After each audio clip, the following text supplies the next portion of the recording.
Well, good morning. It is September 3 and it's 11:31 a.m. I don't know why I'm telling you this, but it just uh this is not exactly a it's more of a timeless uh Titus.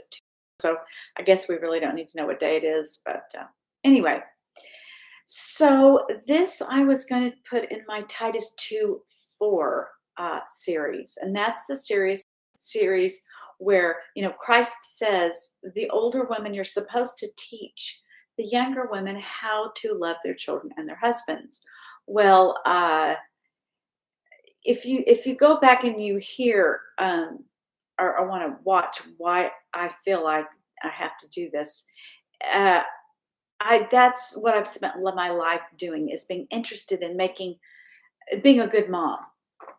I saw a lot of kids come from what looked like good Christian homes, and they would give up God, and they would be very rebellious.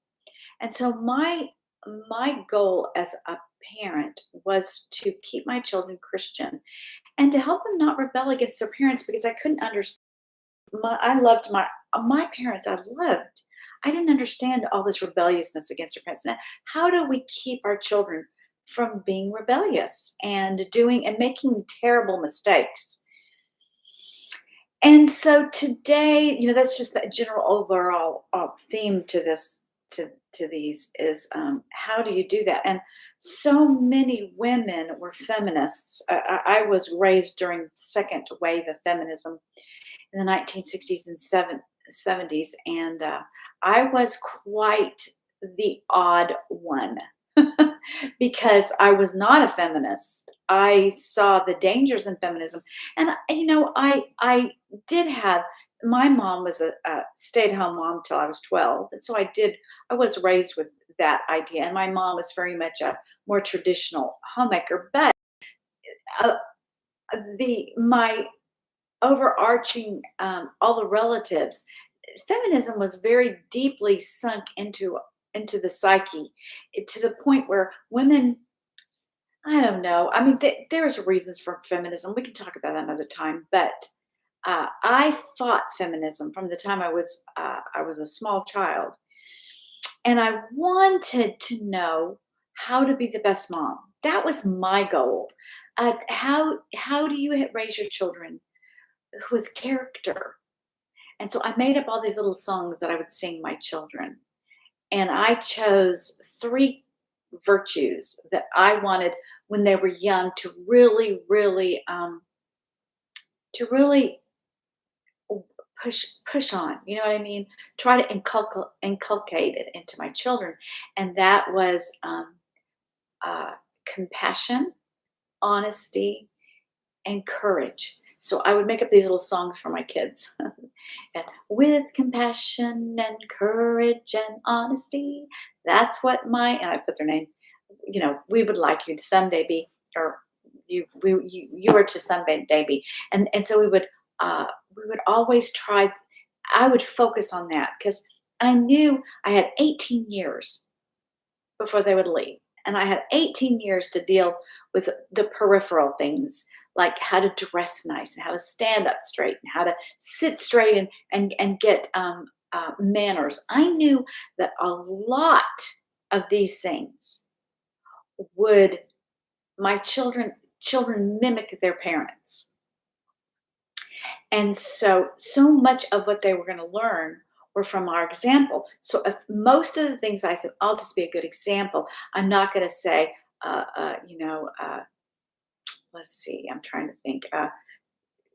Go brush your hair tonight, brush it, and get it in a certain way. And I don't know, I just wasn't going to mess on that. If my children were children and they fell down and hurt, got their dresses dirty or whatever, if boys would spill things, I just didn't make a big deal about that kind of stuff, because that I wanted to fight the right battles. You can't fight a bunch of battles. You will wear your children out. As a matter of fact, at some point they'll quit listening to you if you are on them on them constantly, it's going to backfire on you, and they will just quit listening to you.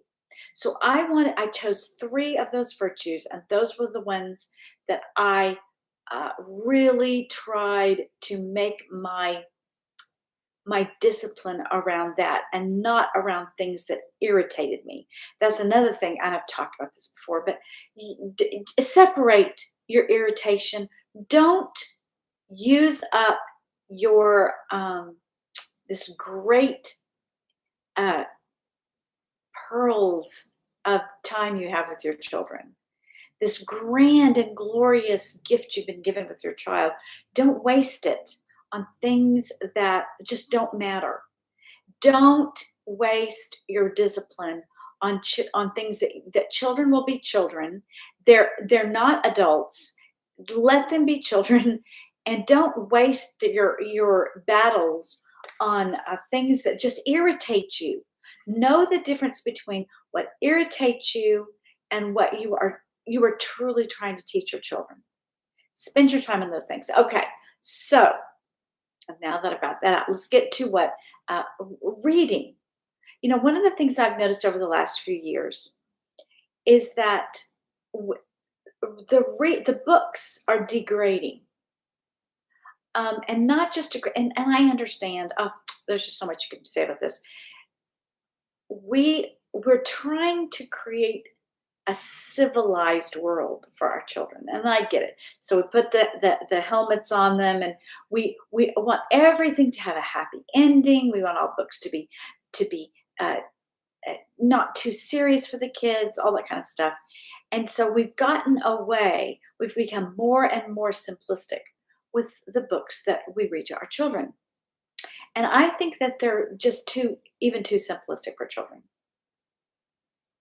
If you will notice, even when the books when I was little, they had gorgeous illustrations, full color, big, huge books, oversized books with gorgeous paintings and photographs, and it was like now we're getting to these simplistic little illustrations where it's just cheap. Let's just be honest. The publishers just think it's cheaper to produce mass volumes of poorly illustrated books for children.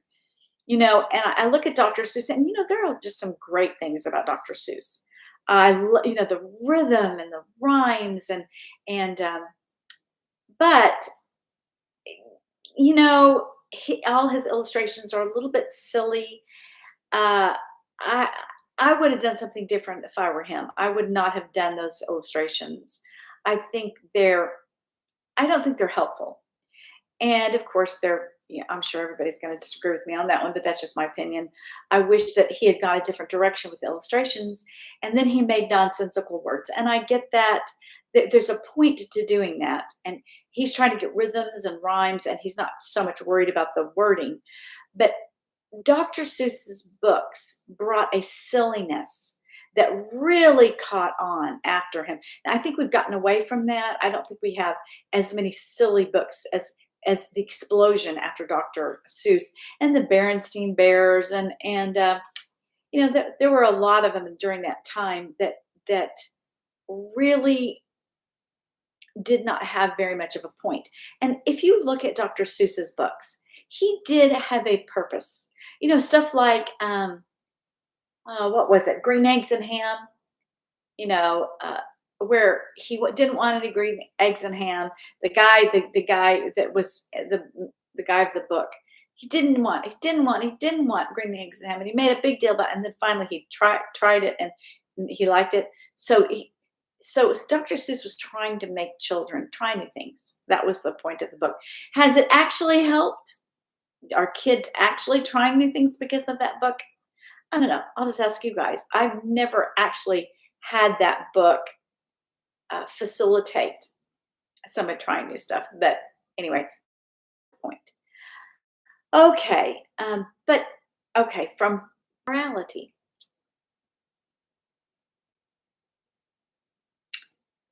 Oh, I got a warning. Okay, good, good. And my warning went out that we're now reconnected to the internet. Okay. From ancient times, children's tales were to serve morality. Even the ancient Greeks had it, way before Christianity. The ancient Greek stories, such as Aesop's fables, all had a purpose. They were supposed to be teaching children about morality and about life. And remember, Aesop, and well, the time that Aesop's table fables started to come out was about the time of Daniel in the Bible, and the that time didn't seem to spare children uh, the consequences of bad behavior. They would let them know. And even like if we go to the Mother Goose nursery rhymes, which are just the modern Aesop's fables, uh, a lot of times they seem very silly, but there's a point. Jack be nimble, Jack be quick, Jack jump over the candlestick. That was based on in life you have to be quick. The candlestick represented the evils of life, and you have to jump over. And there was actually, I think they did that at weddings and stuff like that. I mean, it was a symbolic gesture of for good luck. And so, but it said you've got to be quick enough to get through the things and jump over, be nimble and quick. Jack and Jill went up the hill. And that one was a little darker. A lot of people think that was about the uh, I can't remember the emperor and Marie Antoinette's husband, whichever one, Louis, which that one was. But it was about them being beheaded. But anyway, so all these uh, things in the past. I know that if you ever watch The Office, Dwight Schrute he talks about when he was a child, all the German fairy tales for children, and they were very dark too. But the purpose was to get your children to inculcate morality, just like today when we teach our children to memorize Bible verses. We're doing for that for a purpose. The child may not understand exactly what they're saying at the moment, but there is a purpose to this. Is to get into their brain so that when they do find themselves in that position, they will know how others have handled it, and the how others have handled it wrongly. And when I first had children, I wanted to write some fairy tales and to illustrate them myself because I was very frustrated. And I thought, oh, how wonderful would that be if we had some fairy tales that were no one people did the right thing. And I think that's okay. I'm not against that.